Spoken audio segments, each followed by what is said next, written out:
Reporting verb present tense में होता है या फ्यूचर टेंस में होता है तो उसको हम पहचान नहीं पाते, टेंस प्रॉब्लम हो जाती है। तो छोटे बच्चों को भी ध्यान में रखते हुए हम आपको ये समझाना चाहते हैं कि जब सब्जेक्ट के बाद, किसके बाद, सब्जेक्ट के बाद मुख्य क्रिया का फर्स्ट फॉर्म लगा हुआ हो या मुख्य क्रिया में यस या ईएस जुड़ा हुआ हो, ठीक है, या मुख्य क्रिया के बाद डू या डज आया हुआ हो, ठीक है, तो ये प्रेजेंट इंडेफिनिट टेंस होता है, ये प्रेजेंट इंडेफिनिट टेंस होता है। यदि सब्जेक्ट के बाद इज एम आर लगा हो, क्या लगा हो, इज एम आर लगा हो, और उसके बाद आईएनजी फॉर्म लगा हो तो ये प्रेजेंट कंटीन्यूअस टेंस होता है। यदि सब्जेक्ट के बाद हैज या हैव आया हुआ हो, ठीक है, और उसके बाद मुख्य क्रिया का थर्ड फॉर्म आया हुआ हो तो वह प्रेजेंट परफेक्ट टेंस होता है। और प्रेजेंट परफेक्ट कंटीन्यूअस टेंस में हैज बीन और हैव बीन का प्रयोग होता है, यानी हैज हैव उसमें मिलता है, तो इसे पहचान सकते हैं कि ये प्रेजेंट टेंस है। और जब सब्जेक्ट के बाद विल या शैल आता है, विल या शैल आता है, तो विल और शैल फ्यूचर इंडेफिनिट में मिलता है, फ्यूचर कंटीन्यूअस टेंस में मिलता है, फ्यूचर परफेक्ट टेंस में मिलता है और फ्यूचर परफेक्ट कंटीन्यूअस टेंस में मिलता है। तो इससे हम पहचान लेते हैं कि विल या शैल लगा हुआ यह फ्यूचर टेंस का वाक्य है, ठीक है। और इस तरीके से इस तरीके से पहचान करके रिपोर्टेड स्पीच में आए हुए वाक्य को टेंस में उसका जो टेंस परिवर्तन होता है उसको ध्यान में हम रख करके बदलते हैं या नहीं बदलते।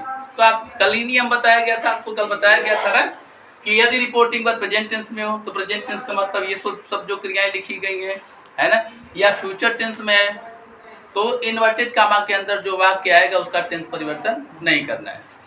और कल आपको बताया गया था कि अगर रिपोर्टेड स्पीच या रिपोर्टिंग वर्ब आपका किस में हो, पास्ट टेंस में हो, ठीक है, तो पास्ट टेंस का आने का मतलब बताया गया है कि पास्ट टेंस का मतलब क्या होता है, जब कर्ता के बाद क्या लिखा हो, मुख्य क्रिया का सेकंड फॉर्म लिखा हो ना, जब कर्ता के बाद क्या लगा हो, डिड लगा हो, ठीक है, जब कर्ता के बाद वाज या वेयर लगा हो, ठीक है, जब कर्ता के बाद हैड बीन लगा हो, ये सभी हैड लगा हो या हैड बीन लगा हो, ठीक है, तो ये सभी किसको व्यक्त करते हैं, ये सभी पास्ट टेंस को व्यक्त करते हैं ना, कोई इंडेफिनिट को, कोई कंटीन्यूअस को, कोई परफेक्ट को, कोई परफेक्ट कंटीन्यूअस को। तो यदि रिपोर्टिंग वर्ब इसमें से कोई भी मिलता है ना, चाहे इंडेफिनिट हो, चाहे कंटीन्यूअस हो, चाहे परफेक्ट हो, चाहे परफेक्ट कंटीन्यूअस हो, तो रिपोर्टेड स्पीच के अंदर जो वाक्य होता है उसके टेंस को हम क्या करते हैं, बदल देते हैं, क्या करते हैं, बदल देते हैं। और बदलने के लिए आपको बताया गया था कि किस तरीके से उसको आप बदलेंगे ना। देखिए आज उदाहरण देखिए उसका, उसमें 11 पॉइंट हमने लिखवाया था, उस 11 पॉइंट्स को आपको क्या करना है, रट लेना है, याद कर लेना है, और उसी के आधार पे आप टेंस परिवर्तन बिल्कुल आसानी से कर सकते हैं। उदाहरण के लिए देखिए, कहा जाए ही सेड कामा इन्वर्टेड कॉमा में Ram is a doctor, Ram is a doctor.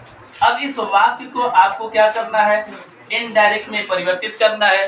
तो इनडायरेक्ट में परिवर्तित करते समय आपको सबसे पहले किस पर ध्यान देना है, रिपोर्टिंग वर्ब पर। यहाँ पर क्या लगा हुआ है, सेड लगा हुआ है, ये क्या है, मुख्य क्रिया का सेकंड फॉर्म है, और ऐसा किस में मिलता है, पास्ट इंडेफिनिट टेंस में मिलता है। अब इससे ज्ञात हो गया कि बाद में जो वाक्य आया हुआ है इन्वर्टेड कामा के अंदर रिपोर्टेड स्पीच में, उसका टेंस बदल जाएगा, ठीक है।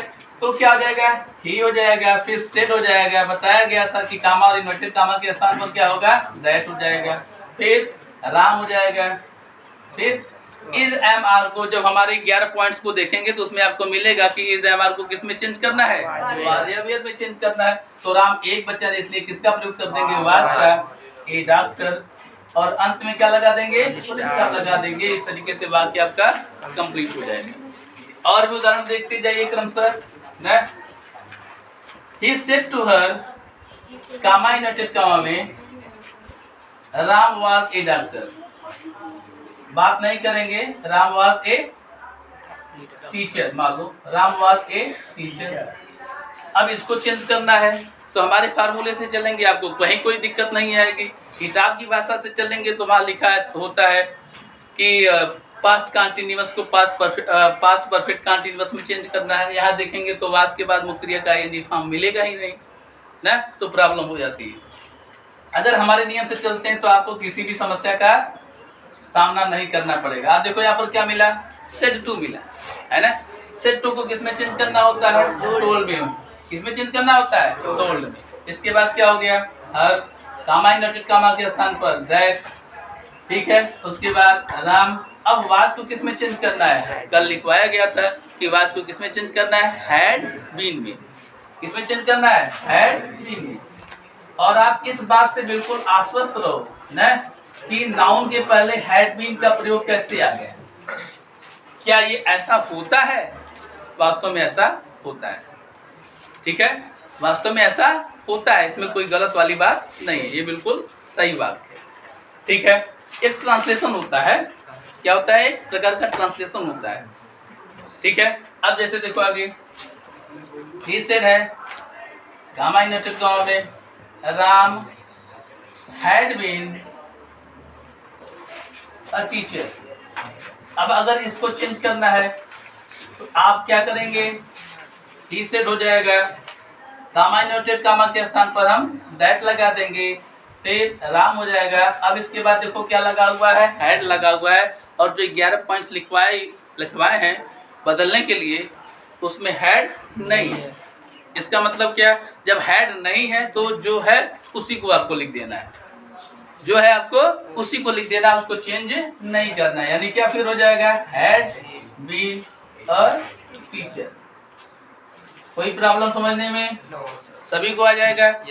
हम आपको देखिए क्रम से जो टेंस परिवर्तन होता है सब पूरा बता दे रहे हैं, ठीक है। उससे ज्यादा होने का चांस बहुत कम होता है।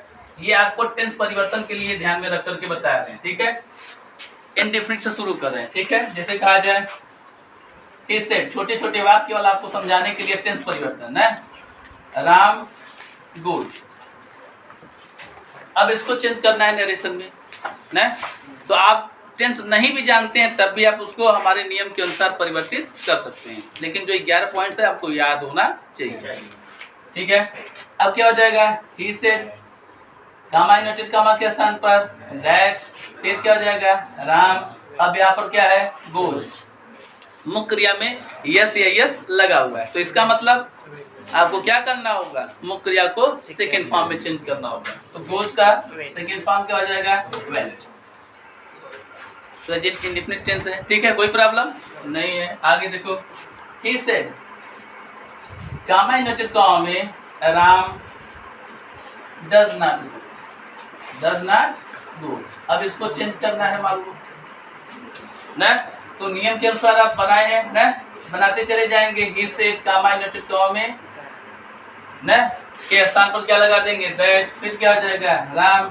अब देखो यहाँ पर क्या आया हुआ है, 10, और आपको लिखवाया गया है कि डू डज रहता है तो उसको डिड में चेंज कर देते हैं। आगे कुछ नहीं लिखा है ना, बस जो जितना लिखा हुआ है उतना ही चेंज करते हैं, उससे ज्यादा चेंज करने की आवश्यकता नहीं। ऐसा नहीं करते कि डू डज को किस में बदल दें, डिड में, और यहाँ फर्स्ट फॉर्म है तो उसको बदल दें सेकेंड फॉर्म में। ऐसा नहीं करेंगे, जितना लिखा गया है उतना ही आपको चेंज करना है, ठीक है। फिर आगे देखो, he said commander inverted comma में राम इज गोइंग ना। आप जानते होंगे इज गोइंग का मतलब क्या हो गया, कंटीन्यूअस टेंस हो गया। तो क्या हो जाएगा, he said comma inverted comma के स्थान पर क्या लगा देंगे, दैट लगा देंगे, फिर राम। इसका क्या हो जाएगा, was गोइंग। और ज्यादा उदाहरण देने की आवश्यकता है, पास्ट का भी दे देगा आपको है। जैसे देखो, he said comma inverted comma में राम वेंट। अब इसको आपको चेंज करना है तो एकदम बिल्कुल डरे हुए बिना बेखौफ जैसा बताएगा वैसे करते चले जाइए, कहीं कोई दिक्कत आपको नहीं होगी।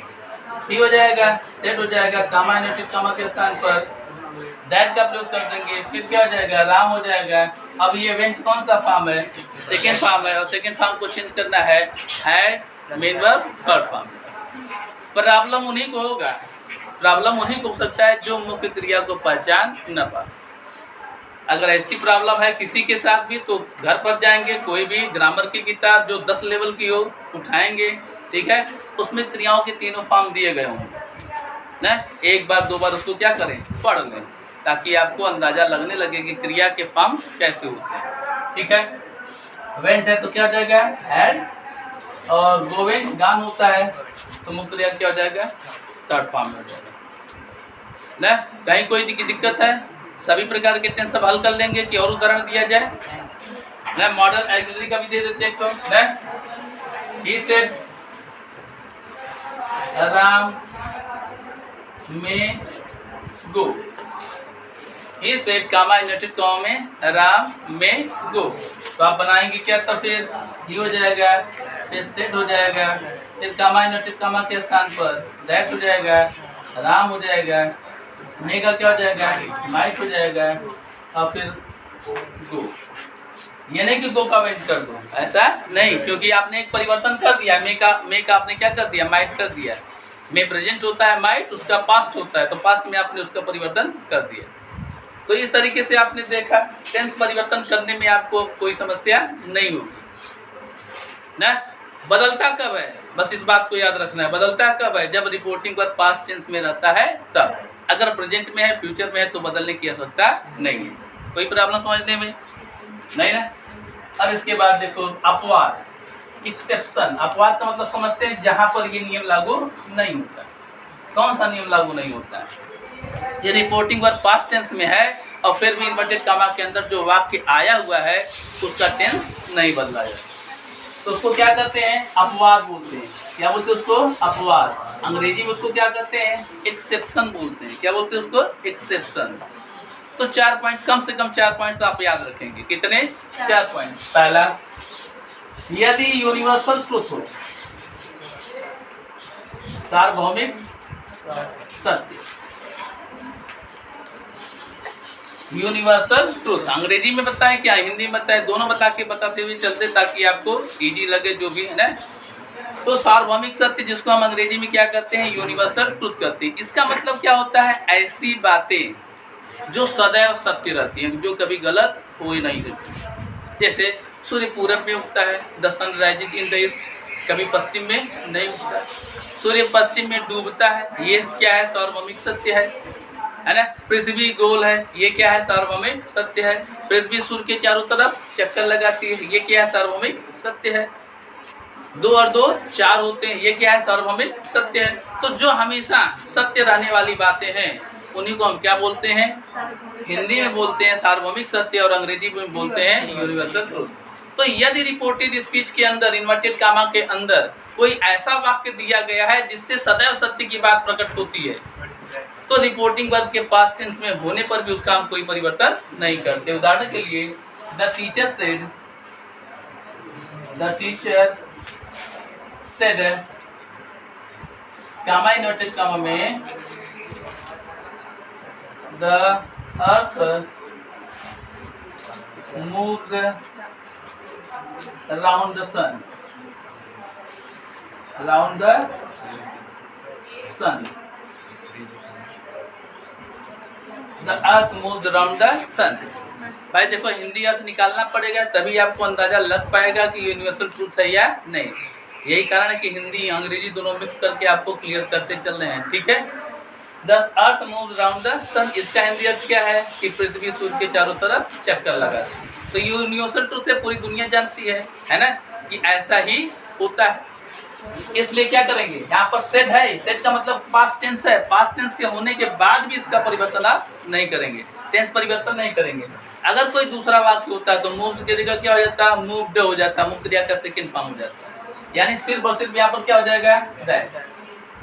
और बाकी के शब्द, बाकी के वाक्य बिल्कुल उसी तरीके से लिखे जाएंगे, कोई परिवर्तन उसमें आपको नहीं करना। कोई प्रॉब्लम समझने में सबको आ गया। दूसरी बात क्या है, कहावत। दूसरी बात क्या है, कहावत। कहावत समझते हैं, अंग्रेजी में उसको प्रोवर्ब या प्रॉवर्ब जो भी आप कर लीजिए कहा जाता है ना। तो अंग्रेजी की कुछ कहावतें होती हैं, अगर उनका जिक्र किया गया है तब भी आपको टेंस का परिवर्तन नहीं करना है ना। 9 days वंडर, 4 दिन की चांदनी फिर अंधेरी रात। एम्प्टी वेसल साउंड्स मच, ना खाली बर्तन या थोथा चना बाजे धना। Honesty is the best policy, ईमानदारी सबसे अच्छी नीति होती है। तो इस प्रकार के अगर न कहावतें इन्वर्टेड कामा के अंदर दी गई हैं, पढ़ेंगे तो अंदाजा लग जाता है ना, या थोड़ा बहुत कहावत भी पढ़ लेना है कभी कभी ना। किताबों के जो ग्रामर की किताबें होती हैं उनमें अक्सर पीछे दिया गया होता है, तो एक आध बार पढ़ लिया करिए उसको, ठीक है। तो यदि इन्वर्टेड कामा के अंदर क्या मिला हुआ है, प्रॉवर्ब मिला हुआ है, कहावत मिला हुआ है, तब भी आप क्या करेंगे, रिपोर्टिंग वर्ब के पास्ट टेंस में होने पर भी उसमें परिवर्तन आप नहीं करेंगे। जैसे कहा जाए he said, इन्वर्टेड कामा में honesty is the best policy, honesty is the best policy, ईमानदारी सबसे अच्छी नीति है। तो ये क्या है, कहावत है, ये क्या है, कहावत है। इसलिए फिर आपको क्या करना पड़ेगा, केवल कामा और इन्वर्टेड कामा के स्थान पर दैट लगाना पड़ेगा और कोई परिवर्तन नहीं करना। कोई प्रॉब्लम समझ में आ रहा है? नहीं ना, कोई प्रॉब्लम समझ में आ रहा है? सबको आ जाएगा। तीसरी बात होती है हैबिचुअल फैक्ट, ना क्या, हैबिचुअल फैक्ट, जिसको हम क्या करते हैं, आदत संबंधित बात, आदत संबंधित तथ्य या कोई बात इन्वर्टेड कामा के अंदर दी गई हो, ठीक है, तब भी हम क्या करेंगे, रिपोर्टिंग वर्ब के पास्ट टेंस में होने पर भी उसका टेंशन नहीं बदलेंगे।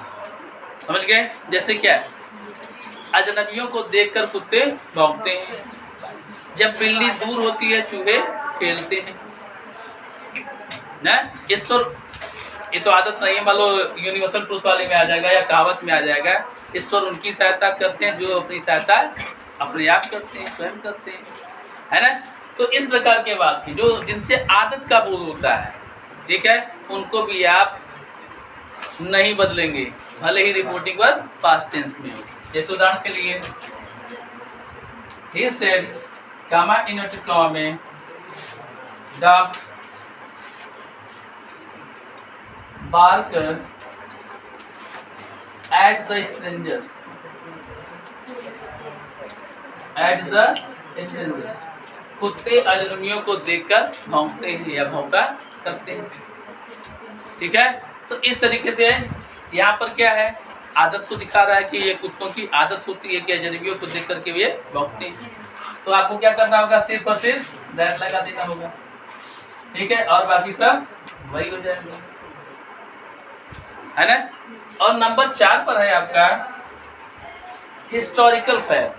हिस्टोरिकल मतलब ऐतिहासिक घटना, ना, किसका जिक्र किया गया हो, किसी ऐतिहासिक घटना का, किसी ऐतिहासिक बात का अगर इन्वर्टेड कामा के अंदर क्या किया गया हो, प्रयोग किया गया हो, तो भी हम क्या करेंगे, उसके टेंस का परिवर्तन बिल्कुल कदापि नहीं करेंगे। कोई प्रॉब्लम समझने में आ रहा है? नहीं आ रहा है? सभी लोग कर सकते हैं उसको। जैसे कहा जाए उदाहरण के लिए, he said, comma inverted comma में Samudragupta is called the Napoleon of India. Samudragupta is called the Napoleon of India. Samudragupta को क्या कहा जाता है, भारत का नेपोलियन कहा जाता है। या कोई भी ऐतिहासिक तथ्य आ गया ना कि भारत जो है कि फला सन में स्वतंत्र हुआ है, क्या है, ऐतिहासिक घटना है ना। जापान ने हिरोशिमा नागासाकी पर इस समय बम गिराया था, ये भी क्या है, ऐतिहासिक घटना है। महात्मा गांधी का जन्म इस समय हुआ था, ये भी ऐतिहासिक घटना है। महात्मा गांधी ने इस समय असहयोग आंदोलन शुरू किया था। मतलब इस तरीके की अगर कोई किसी भी ऐतिहासिक घटना का जिक्र कर दिया गया, ठीक है, तो उसमें टेंस का परिवर्तन आपको नहीं करना है। कोई प्रॉब्लम, मिटा दिया जाए, नोट करेंगे, नोट कर लिया जाए, नोट कर लो, जल्दी से नोट करो। चलिए आइए हम लोग क्या करते हैं, कुछ उदाहरण देख लेते हैं। 4-5 वाक्यों का उदाहरण जो नॉर्मल है, सामान्य में है, तो उसको हम देख लेते हैं। ठीक है, अगर आप हमारे YouTube चैनल पर इसको देख रहे हैं तो आप कोशिश कीजिएगा कि फुल स्क्रीन देखिएगा, ताकि जो व्हाइट बोर्ड पर लिखा हुआ है वह बिल्कुल आपको साफ साफ दिखे। ठीक है, अगर छोटी स्क्रीन पे देखेंगे तो थोड़ा प्रॉब्लम हो सकता है समझने में, दिखने में, लेकिन अगर फुल स्क्रीन करके देखेंगे या पिंच करके उसको थोड़ा बड़ा भी कर सकते हैं तो लिखा हुआ आपको बिल्कुल साफ साफ दिखेगा। ठीक है, क्योंकि थोड़ा हाई वर्जन चढ़ाएंगे तो आप उसको बड़ा छोटा भी कर सकते हैं। ठीक है, आइए कुछ उदाहरण देखते हैं। कल आपको प्रोनाउन परिवर्तन बताएंगे, सिखाएंगे, और पूरे नरेशन में सिर्फ यही एक चीज़ है जो लड़कों के द्वारा अक्सर गलत किया जाता है, और वह क्या है, आपका प्रोनाउन परिवर्तन। ठीक है, प्रोनाउन परिवर्तन आ गया तो निश्चित है कि आपको कभी भी किसी भी प्रकार के नरेशन में ज़्यादा समस्या नहीं आएगी, ज़्यादा समस्या का सामना आपको नहीं करना पड़ेगा। ठीक है, तो कल कोई भी व्यक्ति गैप नहीं करेगा। हकीकत ये बता रही है, ये चैनल के लिए बात नहीं कर रहे। ठीक है, सच बता रहे हैं कि अगर प्रोनाउन परिवर्तन में आपने गड़बड़ी कर दी, आप नहीं आए तो फिर आप प्रॉब्लम में आ जाओगे, फिर आपको नरेशन जल्दी समझ में नहीं आएगा। आओ उदाहरण देखते हैं ना। मोहन सेठ कामा यूनाइटेड कामों में राकेश टेल्स इलाई, तो यूनिवर्सल ट्रुथ नहीं है, सार्वभौमिक सत्य नहीं है ना, कोई कहावत आदि नहीं है, यानी उस तरीके का कोई सेंटेंस उसमें नहीं है। यहाँ पर रिपोर्टिंग पर प्रेजेंट या फ्यूचर टेंस में भी नहीं है, तो इसका मतलब इन्वर्टेड कामा के अंदर आई हुए वाक्य का टेंस बदलेगा। बदलते चलते हैं क्रम से, क्या हो जाएगा, मोहन हो जाएगा, फिर सेट का सेट ही रहेगा, टू रहता तो बदला जाता, कामा इन्वर्टेड कामा के स्थान पर दैट लगा देंगे। फिर आगे बढ़े तो राकेश, अब यहाँ पर देखो क्या लगा हुआ है, टेल्स लगा हुआ है, और बताया गया था कि मुख्य क्रिया में यस यस लगा हुआ तो किसमें चेंज कर देना है, टोल्ड में। किसमें चेंज कर देना है, टोल्ड। तो फिर यहाँ क्या हो जाएगा, टोल्ड, फिर लाई, और अंत में परिचय। आपका सर्टिव सेंटेंस का काम लगभग पूरा हो रहा है। ठीक है, दूसरा देखो, सोहन से टू लगा हुआ है, जब टू आ गया तो इसको किस में चेंज कर देना है, टोल्ड में, सोहन टोल्ड। फिर कामा मी हो गया, फिर कामा की जगह क्या लगा दिया, दैट। फिर आगे बढ़े तो क्या मिला, राम। अब आगे क्या है, इज को बताया गया था चेंज करने के लिए वाज या वेयर में, तो इज को चेंज कर देंगे किसमें, वाज में, वेयर में नहीं चेंज करेंगे, या वर में नहीं चेंज करेंगे। क्यों, क्योंकि यहाँ राम एक वचन में, Ram was writing a book. जहाँ समस्या लगे आप हमसे पूछ सकते हैं, कोई भी लड़का कोई भी लड़की आप पूछ सकते हो ना, कोई दिक्कत नहीं। फिर आगे देखो, ही सेड है, कामा यूनाइटेड कामा के स्थान पर क्या हो गया, दैट हो गया, फिर रेनू हो गया। अब फिर देखो यहाँ पर क्या लगा हुआ है, इधर से मतलब नहीं, आपको इतना लिखवाया गया कि अगर हैज हैव लगा हुआ है तो आपको किसमें चेंज कर देना है, हैड में। ऑटोमेटिक सब कुछ हो जाता है, ज्यादा दिमाग लगाने की आवश्यकता नहीं। हैज हैव को किसमें चेंज कर देना है, हैड। और जानते हैं हैड सभी प्रकार के कर्ताओं के साथ लगता है, चाहे वह एक वचन हो चाहे बहुवचन, तो हैड हो जाएगा। फिर कंप्लीटेड ना, हर वर्क। फिर एक और देख लेते हैं, ही सेड इन्वर्टेड कामा के स्थान पर दैट। ठीक है, फिर आगे बढ़े, द फादर। अब देखो यहाँ पर क्या लगा हुआ है, तो रोट। क्या लगा हुआ है, रोट। रोट क्या होता है, राइट का second form, write wrote written. मुख्य क्रिया का सेकेंड फॉर्म है ना। जब मुख्य क्रिया का सेकेंड फॉर्म है तो क्या करेंगे, उसको किसमें चेंज करेंगे, हैड और थर्ड फॉर्म में। किसमें चेंज करेंगे, हैड और थर्ड। दिख नहीं रहा होगा, रिकॉर्ड हो रहा है कि नहीं हो रहा है, तो चलो देखो, फिर देखते हैं। रोड को किसमें चेंज कर देंगे, हैड और थर्ड फॉर्म में। क्या हो जाएगा, हैड, और फिर थर्ड फॉर्म क्या हो जाएगा, रिटेन।